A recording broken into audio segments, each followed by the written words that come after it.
Je vous remercie d'être une fois de plus venu vous enquérir certainement de l'avis de Maître Lundu quant au projet de la nouvelle constitution et finalement par rapport au référendum. Il est clair que chaque citoyen gabonais est en droit de donner librement son avis par rapport au projet de la nouvelle constitution, étant donné que cette constitution déjà, elle nous indique déjà qu'elle consacre la démocratie participative. C'est que tout citoyen est en droit de participer librement à l'édification donc de l'état de droit. Et je suis d'autant plus heureux dans la mesure où effectivement on sent une émulation, c'est-à-dire qu'il y a plusieurs avis sur l'interprétation du projet de la nouvelle constitution sur un certain nombre de dispositions. Chaque citoyen, chaque entité, chaque groupement, puisque aujourd'hui on est plus dans les plateformes que les partis politiques désormais. Mais ce qui est plus important, c'est que chacun puisse apporter son appréciation, son analyse sur la question du projet de la nouvelle constitution. Il y a quelques années avant, nous avons connu la constitution de 1958, après la conférence de Brazzaville, où le général de Gaulle, dans la perspective de la victoire de la Seconde Guerre mondiale, qui interviendra en 1945, et la conférence de Brazzaville permettra donc au général de Gaulle, à la suite, en tout cas dans la préparation de la loi cadre de Gaston Defferre de 1956, qui va présager les indépendances intervenues pour la plupart autour des années 60. La première constitution de 1958, c'est celle qui, par ce référendum, avait deux questions. Est-ce que les Gabonais souhaitaient faire partie de la communauté donc de l'Afrique équatoriale française, ou préféraient-ils avoir une autonomie absolue, détachée donc de l'Afrique équatoriale française, de la communauté. Nous étions donc des territoires d'outre-mer ou alors des départements d'outre-mer, c'est selon. Et dans ces conditions-là, à cette époque, les Gabonais avaient dans leur majorité voté pour le oui, c'est-à-dire fait partie de la communauté, parce que à l'époque, le président Léomba avait pensé que le Gabon avait besoin d'une tutelle pour pouvoir rentrer dans la modernité.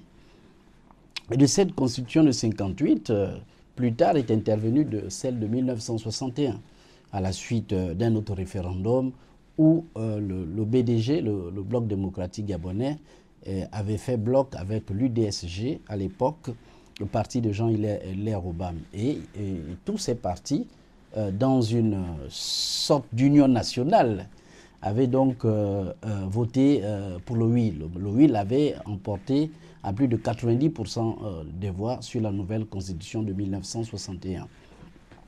Ensuite, il y a eu d'évolution et malheureusement, quelques années seulement, donc en 1964, est intervenu le coup d'État de 1964 et avec un comité révolutionnaire qui s'était mis en place pour que simplement, dans quelques temps après, l'intervention de l'armée française ramenait le président Léomba au pouvoir, qui en 1967 décédait, permettant donc l'avènement du président Albert Bernard Bongo, qui, vice-président à cette époque, était donc devenu président de la République. Dans ces conditions, sur le fond de ces conditions, on ne s'est pas souvent posé beaucoup de questions.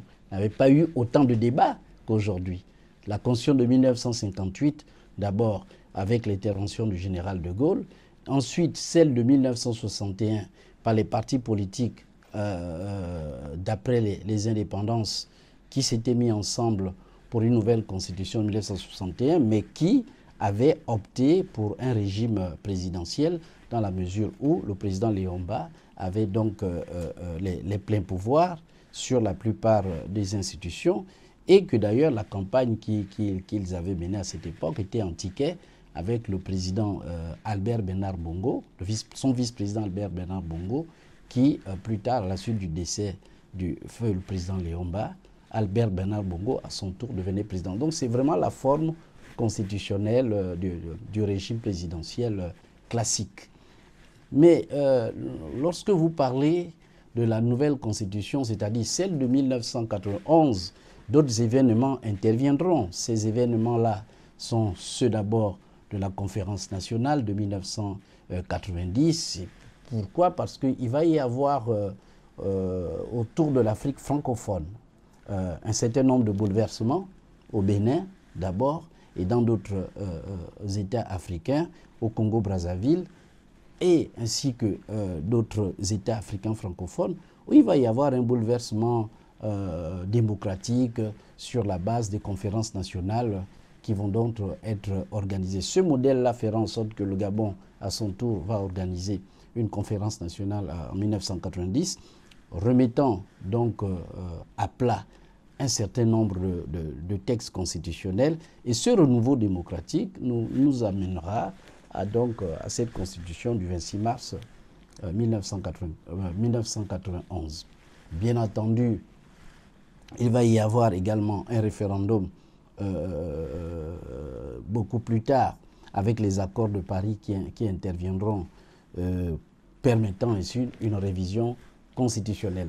Mais pour beaucoup de Gabonais à cette époque, la constitution de 1991 remplissait ou traduisait les aspirations du peuple en ce moment-là. Il n'en demeure pas moins que l'avènement de M. Ali Bongo au pouvoir en 2009 a amené une autre conception du pouvoir. C'est-à-dire que quand on sort de la présidence de Léomba en 1967, quand on rentre dans la présidence d'Omar Bongo à partir de 1968, qui va d'ailleurs développer une politique de rénovation, on va donc se retrouver en 2009 avec l'avènement de M. Ali Bongo Ondimba, qui va trancher, qui va faire une césure radicale entre l'exercice du pouvoir selon la méthode du président El Hadji Omar Bongo Ondimba, devenu, et le pouvoir d'avant M. Omar Bongo Ondimba, donc celui de Léomba, bien avant lui. Ce pouvoir de M. Ali Ben Bongo va entraîner le pays dans une cacophonie juridique, de telle sorte qu'à un moment donné, l'observateur politique constatera qu'on ne savait plus exactement qui était titulaire du pouvoir. Tellement il y avait plusieurs entités qui venaient les unes après les autres gouverner. Est-ce que le pouvoir était directement incarné par son directeur de cabinet qui prenait toutes les décisions? Et cela se voyait, ce n'était un secret de polichinelle. Tout le monde le voyait, tout le monde le constatait. Son directeur de cabinet, dénommé Meksan Ankobessi, prenait toutes les décisions. C'est ce qui était observé. Mais à la suite également, ils avaient également observé que les autres directeurs de cabinet avaient également des initiatives, dont le second, M. Brice Lacruche-Alianga, qui à un moment donné s'était désigné comme le messager du roi. Donc tout ceci apportait une certaine confusion. À la suite, il y a eu également d'autres cercles politiques, que je peux appeler cercles politiques, comme celui de la Yang Team, qui aussi, à un moment donné, donnait l'impression d'être les véritables tenants du pouvoir. Donc, si bien qu'il y a eu une confusion au sommet de l'État, où il était plus perceptible de savoir si c'était M. Ali qui exerçait le pouvoir, qui incarnait le pouvoir présidentiel, ou alors toutes les petites entités qui tournaient autour, soit dites entre la GEF, soit soi-disant du côté de la Yang Team, de l'autre côté un groupuscule autour du directeur de cabinet à l'époque de M. Meksan Ankobessi. Donc il y avait des confusions autour de ce pouvoir. Je pense que ceci a attiré l'attention des Gabonais de telle sorte qu'on peut comprendre certaines dispositions de la nouvelle constitution. Je pense que tous ces événements ont amené à imaginer une nouvelle constitution pour sécuriser le peuple gabonais de tous ces dérapages qui avaient été observés sous le règne de M. Ali Bongo Ondimba, des dérapages extraordinaires, puisqu'il fut, mais aussi qu'on n'ait pas pu organiser une vacance de pouvoir lorsque lui-même déclarait par la suite que pendant 5 ans, il n'était pas en capacité d'exercer le pouvoir, mais ce pouvoir était exercé par qui? Voilà, c'est déjà très grave que à la veille d'une élection présidentielle, c'est lui qui va candidater une seconde fois, vous dise que pendant 5 ans, il n'était pas en capacité, il n'exerçait pas le pouvoir, sans nous dire qui exerçait le pouvoir à cette époque. C'était déjà une situation assez grave, qui pouvait être interprétée comme une haute trahison, si jamais la Cour constitutionnelle aurait été saisie à ce niveau pour dire que c'est une haute trahison de se présenter devant le peuple et de dire qu'on n'a pas dirigé le pays. Donc on a laissé le pays être dirigé par des gens qui n'avaient pas été élus pour diriger le pays, puisque le président de la République est le seul qui est élu au suffrage universel direct par l'ensemble des populations. Ce qui fait de lui le détenteur exclusif du pouvoir exécutif, dans la mesure où c'est l'ensemble du pays qui vote un seul homme pour le diriger, donc c'est-à-dire le président de la République. Donc toutes ces situations, semble-t-il naturellement, que les observateurs de la vie politique ont pensé qu'il fallait donc sécuriser le poste de président de la République. Raison pour laquelle il est clairement écrit que les descendants du président de la République ne peuvent pas immédiatement, ça ne veut pas dire qu'ils ne pourront jamais, mais immédiatement, à la suite de leur père, exercer le pouvoir pour ne pas rentrer dans le cadre d'une succession dynastique du pouvoir. Ce qui est la hantise des démocrates africains, c'est qu'on se retrouve dans des monarchies. En tout cas, la plupart des intellectuels africains ne veulent plus des pouvoirs qui perdurent et qui donnent l'impression qu'on se retrouve dans une monarchie parce que le fils va remplacer le père. C'est vrai qu'on m'objecterait, à juste titre, lorsque certains disent « oui, mais dans le cas du régime américain, on a vu George Bush George Bush fils succéder à son père. On a vu dans les différentes campagnes électorales, on a vu Hillary Clinton, à la suite de son époux, tenter de participer à la compétition politique pour exercer le pouvoir, bien entendu. Mais il faut absolument être imaginatif et savoir que la situation de chaque pays a une réalité qui n'est pas forcément celle des autres pays. C'est ce qui fait que la Constitution, comme j'aime à le dire, c'est l'âme du pays. C'est-à-dire que ce que le pays a de ressort mémoriel, ce qui a pu choquer le pays, ou bien ce qui a pu impulser le pays vers le développement, vers plus d'état de droit, c'est ce qui va être consigné dans la Constitution qu'on appelle la loi fondamentale.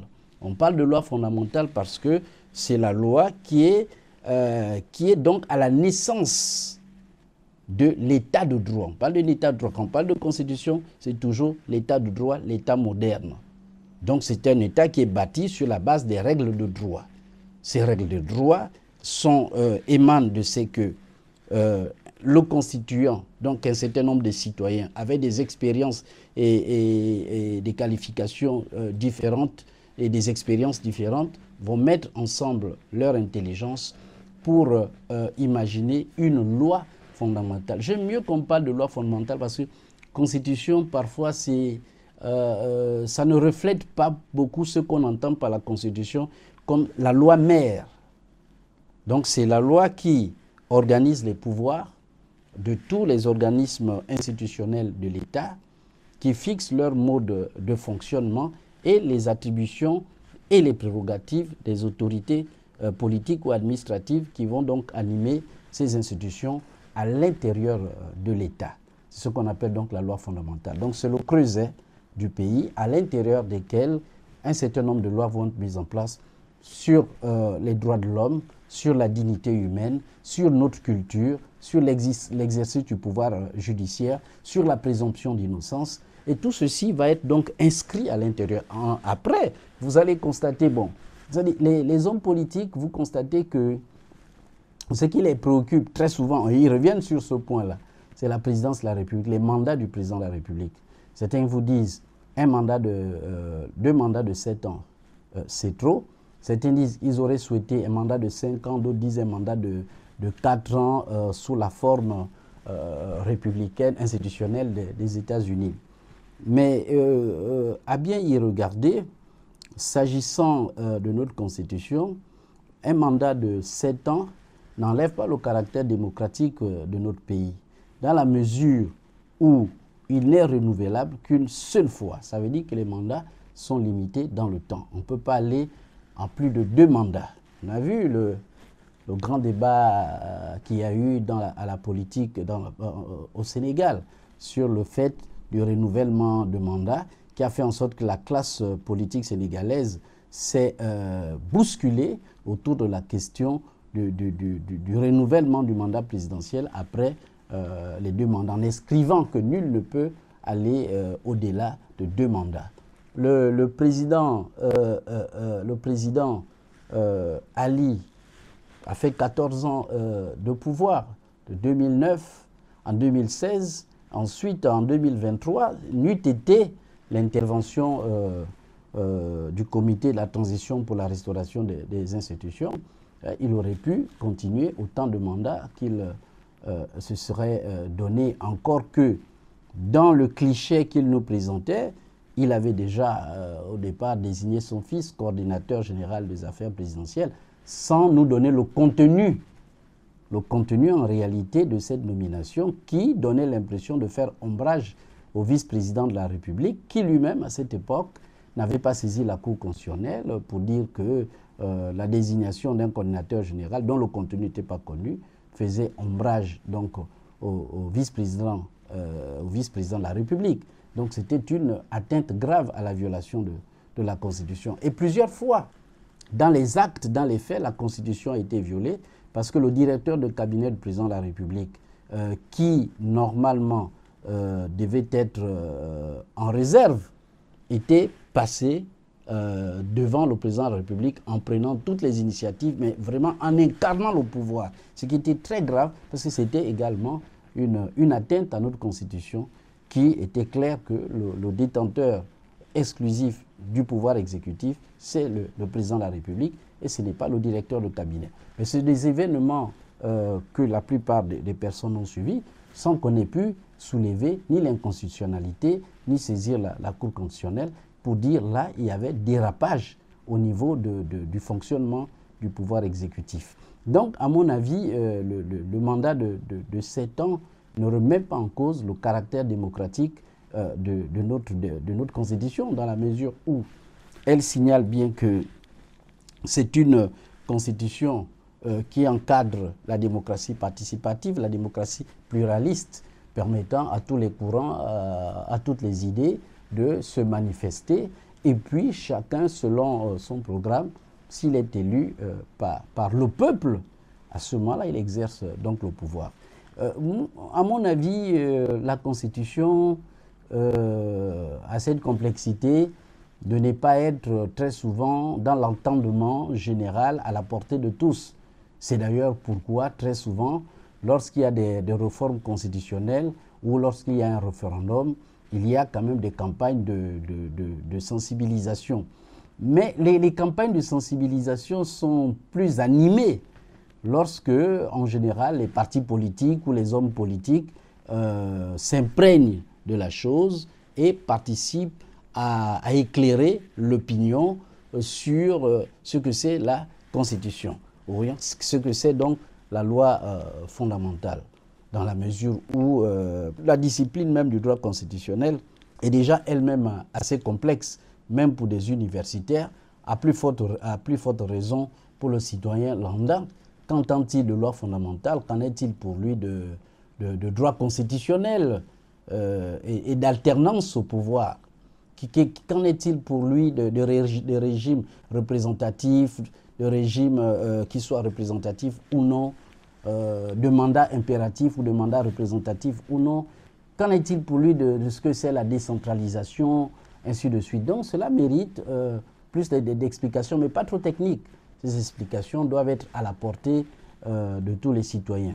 Mais à mon avis, quand je regarde l'histoire politique du monde et en vertu des différentes constitutions, les populations s'identifient très généralement à un homme, c'est-à-dire celui qui incarne le pouvoir, selon leur observation, c'est-à-dire la personne qui les rassure dans le devenir de leur pays. C'est cette personne qu'ils vont, à travers la vision de la Constitution, en fait, voter. C'est-à-dire quand ils votent la Constitution, en réalité, ils votent celui qui incarne le pouvoir et qui leur donne espoir, en réalité. Parce que très souvent, les populations, de façon générale, et ça c'est Hegel qui le dit, un philosophe allemand qui vous dit généralement que l'opinion ne pense pas. Il dit que ce n'est pas à l'opinion de venir scruter comme un technicien de la procédure la Constitution. Ce n'est pas donné.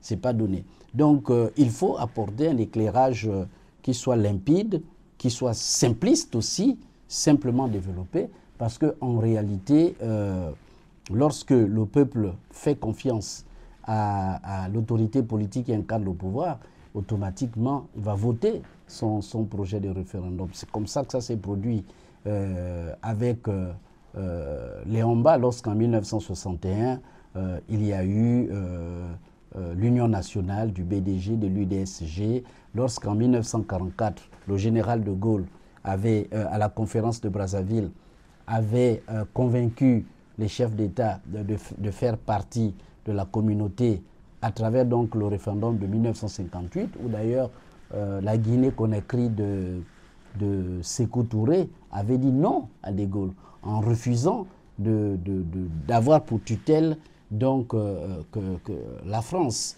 à cette époque. Et ça, Dieu seul sait ce qui est arrivé donc à la Guinée-Conakry à cette époque et à Sékou Touré par rapport à son opposition au général de Gaulle. Donc vous comprenez que le référendum, il y a toujours un lien entre le référendum et l'autorité politique de premier plan. L'autorité politique de premier plan qui incarne le pouvoir, c'est lui que le peuple en réalité regarde. Et lorsque le peuple lui fait confiance, le peuple vote selon la directive que la Constitution va inscrire. Parce que pour le peuple, ce qui est inscrit dans la Constitution, c'est ce que celui qui incarne le pouvoir souhaite. Et comme on lui fait confiance de ce qu'il protège, il sécurise les populations, il apporte le développement aux populations, les populations suivent de manière mécanique. C'est ça un peu la magie de la science politique.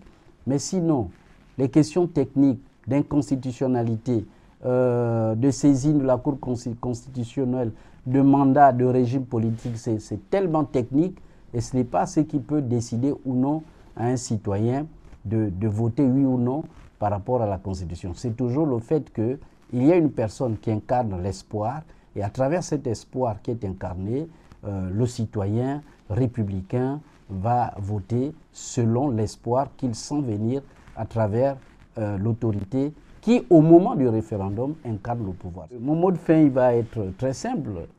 Nous venons de très loin. Et nous, les praticiens du droit, nous pouvons le dire parce que M. Ali Bongo, lorsqu'il a incarné le pouvoir de 2009 en 2016 et ainsi de suite, il nous a donné l'impression que nous étions dans un régime qui camouflait une main de fer dans un gant de velours. C'est comme si un rideau de fer s'était abattu sur le pays. Et vous comprenez que malgré tous les errements qu'on a observés à cette époque, personne n'avait osé ni saisir la Cour constitutionnelle, ni de manière directe s'affranchir de l'avilissement dans lequel M. Ali Bongo avait conduit le peuple. Son Excellence Brice Clotaire Oligui Nguema incarne l'espoir. En tout cas, pour le moment, c'est lui qui incarne l'espoir. Pour le moment, c'est lui sur qui, je pense, que la majorité des populations ont fondé leurs espoirs. pour permettre au Gabon de sortir du sous-développement chronique qui ne cessait de s'abattre sur le pays. Donc, à mon avis, la Constitution, ce projet de Constitution va l'accompagner. C'est aussi une confiance que le peuple souhaite lui donner, va l'accompagner pour qu'il puisse mettre en œuvre les idées, les idéaux, les projets qui permettront au peuple et au Gabon de se développer et de concrétiser son état de droit. Mais ce qui est important, ce qui est enrichissant, c'est qu'actuellement, on voit qu'il y a une liberté de parole, on voit qu'il y a une liberté d'expression, on voit que les gens discutent, on voit qu'il y a quand même une évolution, on voit les anciens et les jeunes discuter, on voit toutes les couches sociales donner leur avis d'une certaine façon, et je pense que c'est ce que nous recherchons, l'unité nationale, l'état de droit retrouvé, l'espérance d'un État fort et prospère, et nous pensons qu'à ce niveau, il n'y aura aucune difficulté.